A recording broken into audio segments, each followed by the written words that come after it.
আসসালামু আলাইকুম। Welcome back master secondary school.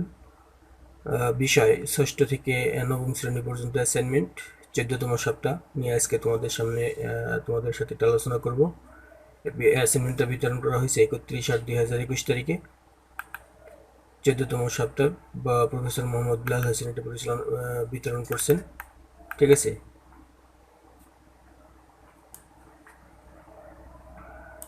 প্রথমে ষষ্ঠ শ্রেণী ইসলাম ও নৈতিক শিক্ষা।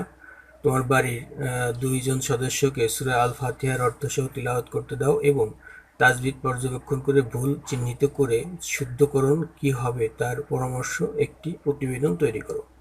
এই হলো 14তম সপ্তাহের যে ইসলাম ধর্মের প্রশ্নটা আছে সেই প্রশ্নটা। এরপরে ইসলাম এ ধর্ম ষষ্ঠ শ্রেণী হিন্দু ধর্ম নৈতিক শিক্ষা। বিদ্যা অর্জনের জন্য পূজার চেয়ে বেশি প্রয়োজন নিজের প্রচেষ্টা ও বিষয় বিতর্কের একটি পদক্ষেপ ও একটি বিপক্ষে স্ক্রিপ্ট তৈরি করো। এরপরে ষষ্ঠ শ্রেণী খ্রিস্ট ধর্ম।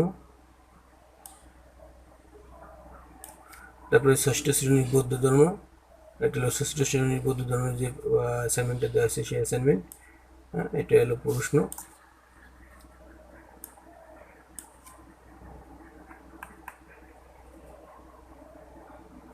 এরপরে সপ্তম শ্রেণী ইসলাম ও নৈতিক শিক্ষা। সপ্তম শ্রেণী নিবন্ধ লিখো, সর্বোচ্চ 250 শব্দ।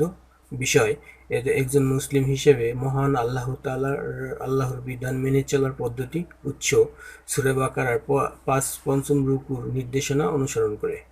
ঠিক আছে, এরপরে সপ্তম শ্রেণী ইসলাম ও নৈতিক শিক্ষা হিন্দু নৈতিক শিক্ষা। কোভিড-19 পরিস্থিতিতে জীবজগতের কল্যাণ কামনায় হিন্দু ধর্মের নিজস্ব বৈশিষ্ট্য আলোকে একটি প্রবন্ধ লেখো। সংকেত কর্মবাদ, জন্মান্তরবাদ ও মোক্ষলাভ 2 জীব জগতের কল্যাণ ভাবনা। এরপরে সপ্তম শ্রেণী খ্রিস্ট ধর্ম। সপ্তম শ্রেণী বৌদ্ধ ধর্ম নৈতিক শিক্ষা। এটা বৌদ্ধ ধর্মের যে অ্যাসাইনমেন্টটা দেওয়া হয়েছে অ্যাসাইনমেন্ট বা কাজ। এরপরে হলো অষ্টম শ্রেণী ইসলাম ও নৈতিক শিক্ষা। ইসলাম ও নৈতিক শিক্ষা বলছে কোভিড-19 পরিস্থিতিতে আমার করণীয় সংকেত কুরআন হাদিসের আলোকে সমাজের সেবার গুরুত্ব।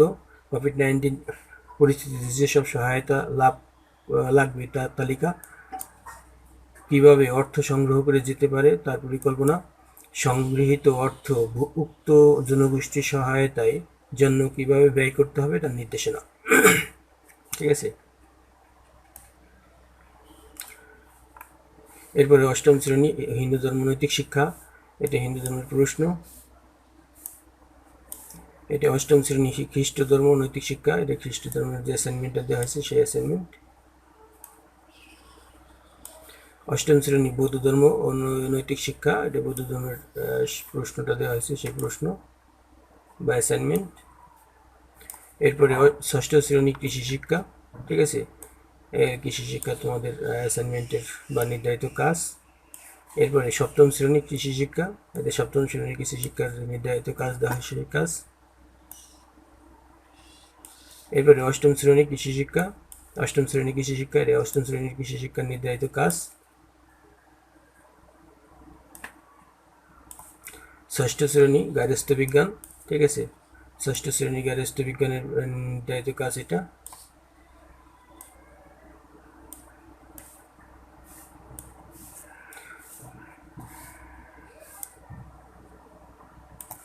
এরপরে সপ্তম শ্রেণীর গার্হস্থ্য বিজ্ঞান। এটা সপ্তম শ্রেণীর গার্হস্থ্য বিজ্ঞানের নির্ধারিত কাজ। অষ্টম শ্রেণী গার্হস্থ্য বিজ্ঞান। ঠিক আছে, অষ্টম শ্রেণী গার্হস্থ্য বিজ্ঞানের নির্ধারিত কাজ এটা। নবম শ্রেণীর জীববিজ্ঞান। জীববিজ্ঞান বলছে হাত তোমার দেহের একটি অঙ্গ যার মধ্যে সব ধরনের টিস্যু বিদ্যমান। কোনো টিস্যুর হাতের কোথায় অবস্থান করছে এবং কাজ কি করছে চিত্রসহ পোস্টার পেপার উপস্থাপন করো। পোস্টার পেপারের ব্যবস্থাপনা না থাকলে ক্যালেন্ডারের পিছনে সাদা পৃষ্ঠা ব্যবহার করা যেতে পারে। নিজ পাঠ্যপুস্তক প্রয়োজনে উপরের বা নিচের শ্রেণীর পাঠ্যপুস্তকের সাহায্যে নেওয়া যেতে পারে। স্পষ্টকরণের লক্ষ্যে সাইন, পেন, মার্কার এর কালির রং নির্বাচনের ক্ষেত্রে সচেতন হতে হবে। ঠিক আছে, এটা হলো নবম শ্রেণীর যে অ্যাসাইনমেন্টটা দেওয়া হয়েছে সেই অ্যাসাইনমেন্ট, এটা নির্ধারিত কাজ।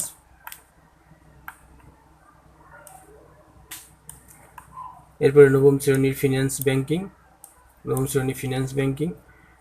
একটি কোম্পানির আধুনিকায়ন ও দৈনন্দিন কার্যক্রম পরিচালনার জন্য প্রয়োজনীয় তহবিলের উৎস উল্লেখ করো। ঠিক আছে, ফিন্যান্স ব্যাংকিং একটি কোম্পানির আধুনিকায়ন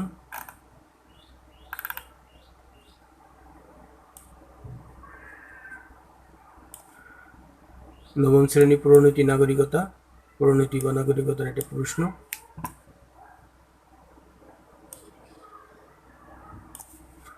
উচ্চতর গণিত, নবম শ্রেণীর উচ্চতর গণিত ক বলছে ডিসিশন সিডি। ক বলছে বিসি বরাবর এ বিন্দুর লম্ব অভিক্ষেপ দৈর্ঘ্য কত তা যুক্তি উল্লেখ করো।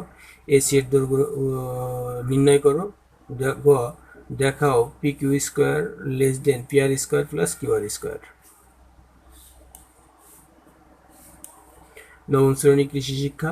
একটি পতিত জলাশয় ও মাছ চাষের জন্য আদর্শ পুকুর পর্যবেক্ষণ করলে এদের মধ্যে ব্যবসায়িক জীবন, সম্প্রদায় ও পরিবেশের মধ্যে যে পার্থক্য পরিলক্ষিত হয় তার চিত্র একটি প্রতিবেদন উপস্থাপন করো। এরপর গার্হস্থ্য বিজ্ঞান, নবম শ্রেণী গার্হস্থ্য বিজ্ঞানের যে অ্যাসাইনমেন্টটা দেওয়া হয়েছে সেই অ্যাসাইনমেন্ট, গার্হস্থ্য বিজ্ঞানের এটা একটা অ্যাসাইনমেন্ট।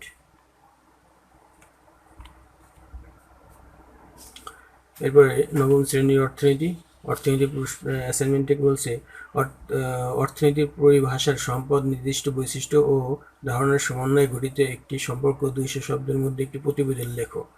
সংকেত, সূচনা, ভূমি, সম্পদের ধারণা বর্ণনা, বাস্তব উদাহরণ সহ সম্পদের বৈশিষ্ট্য বর্ণনা, উপসংহার। এরপর নবম শ্রেণী চারুকারু। এই হলো তোমাদের 6 to 9 পর্যন্ত 14তম সপ্তাহের যে অ্যাসাইনমেন্টটা দেওয়া হয়েছিল সেই অ্যাসাইনমেন্টের বিস্তারিত আমি আলোচনা করলাম। আমি পরবর্তীতে তোমাদের ওই অ্যাসাইনমেন্টের অবশ্যই সমাধানগুলো করে দেবো।